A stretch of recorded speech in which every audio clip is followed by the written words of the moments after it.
International politics की दुनिया जानते हैं, एक शतरंज के खेल जैसी ही है। दोस्त बदलते हैं, दुश्मन बदलते हैं, सब कुछ बदलता रहता है। पर सोचिए, अगर इसी खेल में दो ऐसे बड़े खिलाड़ी हों जिनकी दोस्ती 70 साल से भी ज्यादा से टस से मस नहीं हुई। जी हाँ, आज हम भारत और रूस के बीच इसी अनोखे और मजबूत रिश्ते की परतों को खोलने वाले हैं। तो सवाल यही उठता है कि आखिर इसका सीक्रेट क्या है? क्या है वो गुप्त नुस्खा? क्या ये सिर्फ इतिहास की बात है या फिर कुछ और भी है, कुछ गहरा, जो इन दोनों देशों को तब भी जोड़े रखता है जब बाकी दुनिया के समीकरण लगातार बदल रहे हैं? चलिए मिलकर पता लगाते हैं। तो चलिए सबसे पहले बात करते हैं इस रिश्ते की सबसे हैरान करने वाली खूबी की, और वो है इसकी स्थिरता। देखिए, जब हम अमेरिका पाकिस्तान या चीन रूस जैसे रिश्तों को भी देखते हैं तो उनमें कितने उतार चढ़ाव आते हैं। लेकिन भारत रूस का रिश्ता वो एक चट्टान की तरह खड़ा रहा है, और यही बात इसे इतना खास बनाती है। मतलब इस पार्टनरशिप की पहचान ही है भरोसा। ये कोई आजकल का मतलब के लिए बना गठबंधन नहीं है। नहीं, ये दशकों के आपसी सम्मान और कॉमन इंटरेस्ट पर बनी एक मजबूत बुनियाद है। और इस बात को समझना, इस पूरे विश्लेषण को समझने के लिए बहुत जरूरी है। तो फिर ये जो अटूट बंधन है, इसकी जड़ें कहाँ तक जाती हैं? इसका जवाब ढूंढने के लिए हमें थोड़ा सा टाइम में पीछे चलना होगा, क्योंकि इस रिश्ते की कहानी इतिहास में ही लिखी गई है। सुनने में शायद यकीन ना हो, पर यह सच है।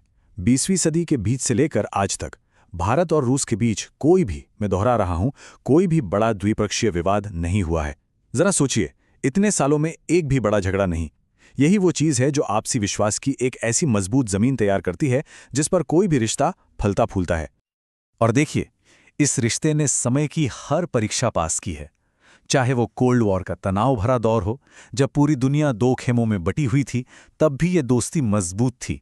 और फिर जब सोवियत संघ टूट गया, पूरी दुनिया का नक्शा ही बदल गया, तब भी ये रिश्ता सिर्फ टिका ही नहीं रहा, बल्कि नए जमाने की चुनौतियों के हिसाब से इसने खुद को ढाला भी। तो यही जो ऐतिहासिक नींव है ना, इसी पर आज एक मल्टी फैसेटेड पार्टनरशिप की शानदार इमारत खड़ी है। और ये इमारत 4 मजबूत पिलर्स यानी स्तंभों पर टिकी है। चलिए एक एक करके इन पिलर्स को देखते हैं। तो आज ये रिश्ता 4 मुख्य स्तंभों पर खड़ा है। पहला है पॉलिटिकल, मतलब दुनिया के ज्यादातर बड़े मुद्दों पर दोनों की सोच काफी मिलती जुलती है। दूसरा है सिक्योरिटी, आतंकवाद हो या रीजनल स्टेबिलिटी, दोनों साथ मिलकर काम करते हैं। तीसरा और शायद सबसे मजबूत स्तंभ वो है डिफेंस। ये तो हमेशा से इस रिश्ते की रीढ़ की हड्डी रहा है। और चौथा वो है इकोनॉमी, जो अब तेजी से इस रिश्ते को एक नया डायमेंशन दे रहा है। और हाँ, ये जो इकोनॉमिक पिलर है ना, ये पिछले कुछ सालों में बहुत बहुत ज़्यादा इंपॉर्टेंट हो गया है। एनर्जी सेक्टर हो, फार्मा हो या फिर टेक्नोलॉजी, इन सब में जो ट्रेड बढ़ रहा है वो इस ऐतिहासिक दोस्ती में एक नई जान फूंक रहा है और इसे 21वीं सदी के लिए और भी ज़्यादा रेलेवेंट बना रहा है। लेकिन एक बात समझनी होगी, ये मजबूत रिश्ता अपने आप नहीं चलता। इसे मेंटेन करने के लिए, इसे और गहरा करने के लिए दोनों ही देश बहुत एक्टिवली काम करते हैं, और इसके लिए उन्होंने कुछ खास मैकेनिज्म भी बनाए हैं। और इनमें से एक बहुत ही खास मैकेनिज्म है 2+2 डायलॉग। अब ये कोई आम मीटिंग नहीं होती है। जरा इमेजिन कीजिए, जब किसी देश के डिफेंस मिनिस्टर और फॉरेन मिनिस्टर दोनों एक साथ एक ही टेबल पर दूसरे देश के डिफेंस और फॉरेन मिनिस्टर के साथ बैठते हैं, तो ये टॉप लेवल के भरोसे और कोऑर्डिनेशन को दिखाता है। ये बताता है कि वो अपनी स्ट्रैटेजी को कितना सिंक करके चल रहे हैं। और उनका यह सहयोग सिर्फ द्विपक्षीय यानी बायलैटरल मीटिंग्स तक ही सीमित नहीं है।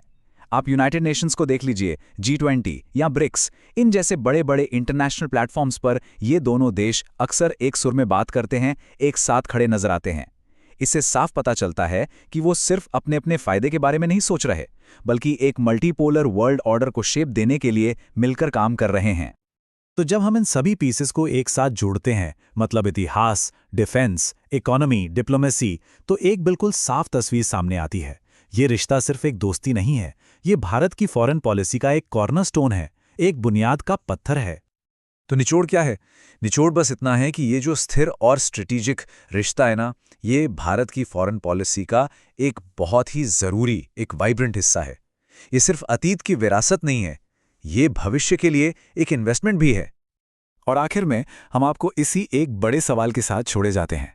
आज की दुनिया में जहां नए नए अलायंस बन रहे हैं, पुरानी पावर इक्वेशंस बदल रही हैं, तो क्या ये असाधारण रूप से स्थिर पार्टनरशिप भविष्य में भी ऐसी ही बनी रहेगी, या फिर बदलती दुनिया की तेज हवाएं इस मजबूत चट्टान से भी टकराएंगी? इस पर सोचना आज पहले से कहीं ज्यादा जरूरी हो गया है।